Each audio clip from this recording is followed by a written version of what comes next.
Hi, I'm Melle Hartman, and today we are talking about ovulation. More specifically, we are going to rank the 15 signs of ovulation from the least reliable to the most reliable.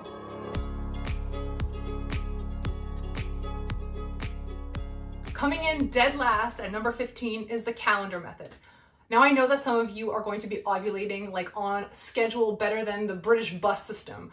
However, this is unreliable because it doesn't work for everyone. And if other people who kind of don't know based on following the other sort of signs and symptoms of ovulation, if they don't know that they actually have ovulated, the calendar system could just completely throw them off. So for that reason, don't go based on the traditional like day 14 is your ovulation day. It's better to confirm using other methods. Okay, so number 14 and 13 are sort of linked, so we'll mention them together. They're your resting pulse rate and your resting respiratory rate. Try saying that one 3 times fast. So both of these values will go up very slightly starting at the beginning of like your ovulatory phase. So like when your estrogen and luteinizing hormone are starting to climb, they're going to start to go up, and they reach their peak in like the middle of your luteal phase.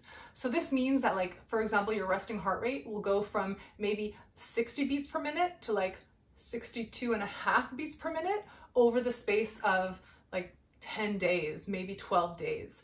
Because of this, it's not terribly reliable. It'll let you know if you had a normal cycle, but it won't pinpoint ovulation in any useful way. Number 12 is ovulation pain. There's a German word for this. It's called Mittelsmich? Anyways, it means middle pain, and it's the pain that happens while you're ovulating, supposedly. However, when they studied this, they found that some women get this sort of pain like before ovulation, and some get it up to like 2 or 3 days after ovulation. So it's not exact. It can let you know that like there's some activity happening or has just happened in your ovary.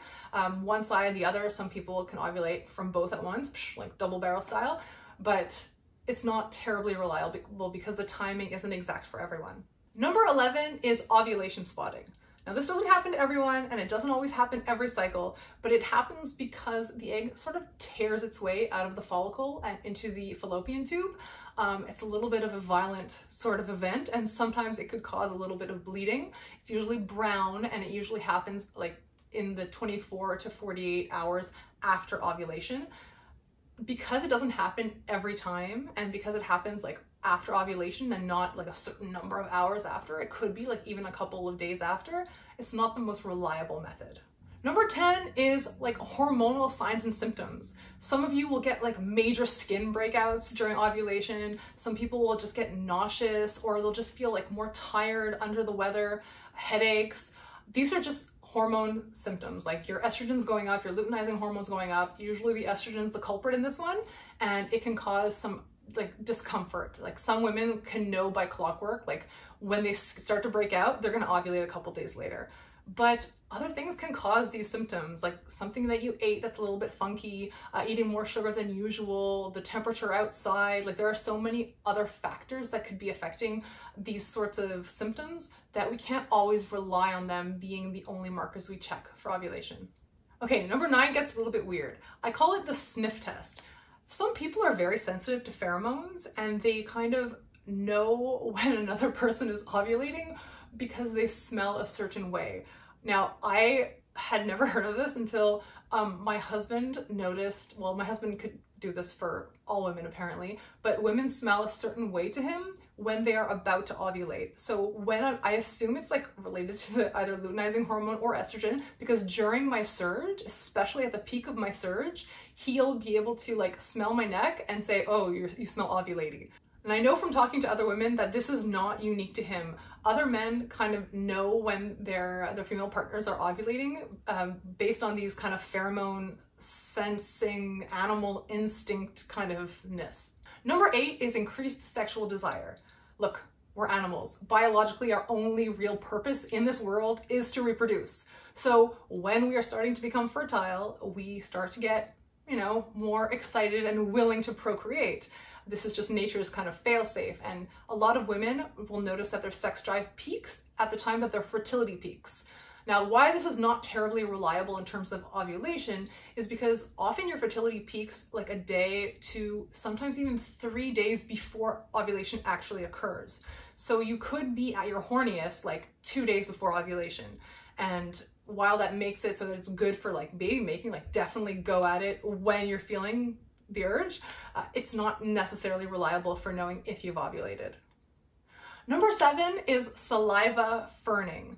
Now this is super, super retro. I mean like 60s, 70s women, sort of like freedom before the pill came along, kind of retro. Saliva ferning occurs when you have high amounts of estrogen in your body, like your saliva and your cervical mucus will form specific crystal structures because of the salts in those liquids when they dry. Okay, so I'm gonna try to explain this another way. Basically, you take your saliva or your cervical mucus, you put it on a slide, I mean like a microscope slide. So this is like not necessarily something you can do at home unless you're like one of those super cool people who like has like science kits or you have a nerdy kid. You put your whatever mucus of choice onto this slide, you let it dry, and then you look at it under the microscope. And if you see this like specific crystalline structure, it means that you are in your most fertile phase, you are right before ovulation, and when it disappears, it means you've ovulated. So it's quite reliable, but in terms of accessibility and like the kind of getting to the point where you can like know your crystal structure of like your mucus, I think there's a bit of a barrier to entry there. All right, keeping on the mucus train, number 6 is cervical mucus. Now, this one is super great. I mean, I think everyone should track their cervical mucus. Basically, I like to do it like after at the end of my shower, put one leg up on something that is gonna keep you stable, fingers inside, kind of touch where your cervix is, take them out and just check and see what the texture of the mucus around your cervix is. If it is kind of like creamy and sticky, you're not in your fertile phase. If it gets more kind of watery or even like egg whites, it means that you're fertile. And most women, like within 24 hours of ovulating, it'll go back to dry and sticky. It'll just like stop being all watery and moist. Number 5, you probably are familiar with. These are OPKs or ovulation predictor kits. Some people call them LH strips or ovulation strips. They're those things that you dip your pee in and it tells you how much luteinizing hormone you have in your pee at the moment. And we know that luteinizing hormone is something that will kind of spike, and it's what tells the egg to kind of get out there and go for it. But the peak of the LH hormone in your blood happens a bit earlier than in your pee. And then the peak in your pee is about 24 to 48 hours before your ovulation. And you don't always ovulate after you've had a peak. I mean, most women do, but you can have some false peaks. So it doesn't tell you if you ovulated, but it's really a great tool if like you're trying to get pregnant and you want to know when your peak fertility is. Because usually around the time of the peak is when you're going to be at your most fertile. Number 4 is one that nobody talks about enough, and it's cervical position. So this is another kind of down and dirty one. This is one where at the same time as you're checking your cervical mucus up in there, you are going to want to check your cervix to see where it is in relation to like your vagina. So this is something that you kind of have to practice. Like the first time is going to give you no information. You need to kind of do it regularly to understand your body and know what is high for you and what is low for you. Essentially, using your fingers, usually your middle, just because you can reach the longest, you're going to check and see where your cervix is in terms of if is it really high, far deep into your vagina, or is it more kind of closer to the entrance. When you are more fertile and like right around ovulation, your cervix will go very high. It's like your vagina kind of expands and it gives lots of room for all sorts of very good activities and, you know, lots of blood flow there so that there's lots of chances of procreation, because don't forget, all our bodies want in this world is to be pregnant. That's our biological purpose. So around ovulation, your cervix will be high, it will be soft, and it'll be open. Open because, well, it wants a sperm to be able to swim up because we want to make babies. When you're not ovulating, your cervix will be closed and it'll be lower. When you're not fertile, your cervix feels kind of more like the tip of your nose or the tip of your chin. It's going to be more firm. When you're fertile and ovulating, it's going to feel more like your lips. Like especially if you do kind of... and the hole to see if it's like open or closed. If you've had a baby before, you're always going to be like a little bit open. You're never going to be like as closed as you ever were, but it's like, it feels kind of like if your lips are just slightly parted, like there's like barely like a little divot, whereas when it's closed, you won't feel that divot as pronounced. This is a useful method because once you kind of get the hang of your body and how your body feels during the different phases, you'll notice that after you ovulate, like very soon after, your cervix will close and it will become firm again. It'll start to descend. And bonus, another indication of pregnancy, usually starting around 12 DPO, if you are pregnant, your cervix will go up higher again and stay closed. But the position is actually an indicator of pregnancy. Number 3 is blood work. Now I know that you need a doctor to access blood work, but these hormone levels that they check, like follicle stimulating hormone, luteinizing hormone, estrogen, progesterone, these will give the doctor an idea of where you are in your cycle. However, every one of these hormones has a range, and some of them overlap to such an extent that what it looks like right before ovulation and like a couple days after could look similar.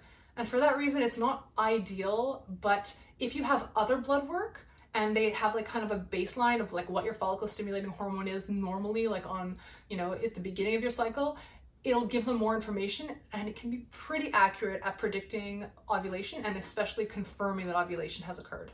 Number 2 is my favorite. It is basal body temperature. If you're tracking your basal body temperature, you are taking your temperature every single morning at the same time with a very specific type of thermometer that measures to the 100th degree.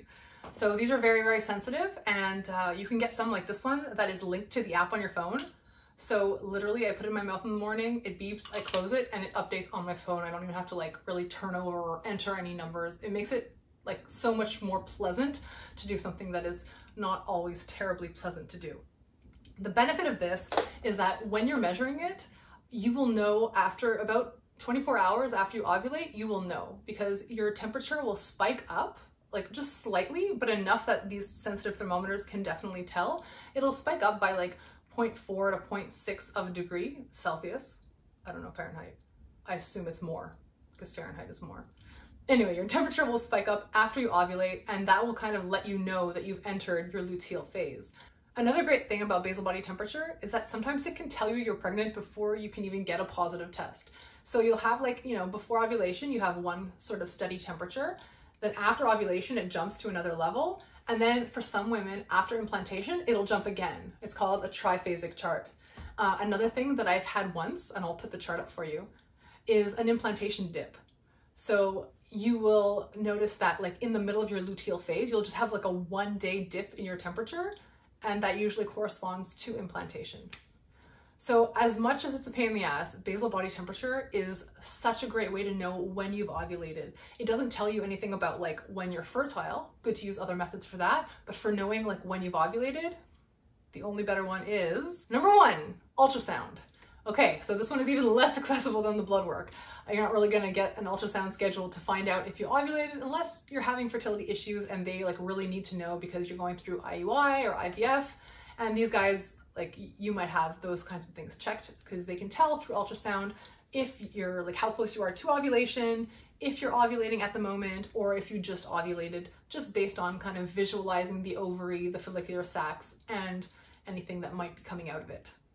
So those are my 15 signs of ovulation. Now, obviously none of them are like great on their own. You kind of need to kind of make yourself your own custom package of ones that are useful and interesting for you to do, because a lot of them take sort of habits, and if you're not interested in these habits, like it's just not going to stick and it's not going to happen for you. So my current combination is basal body temperature, ovulation predictor kits, cervical mucus, and cervical position. Do I do any others? Oh yeah, and my like husband sniffs me and tells me if I'm ovulating. But that really always corresponds to my LH strips. Like I know that when I'm peaking, he's going to tell me that I smell good. So I hope that gave you maybe a couple other ideas of things you can learn to either, you know, predict your fertile window, know that you've ovulated, or else just get to know your body more, because knowing your body better before pregnancy is one of the best gifts you can give yourself. Seriously, pregnancy is a trip and a half. And if you can kind of get in tune with especially your reproductive system beforehand, you're going to have a leg up when it comes to the delivery room. Trust me. Thank you so much for watching. Please come back and learn more about trying to conceive, pregnancy, fertility, family, parenting, and any other thing that I feel like talking about that week.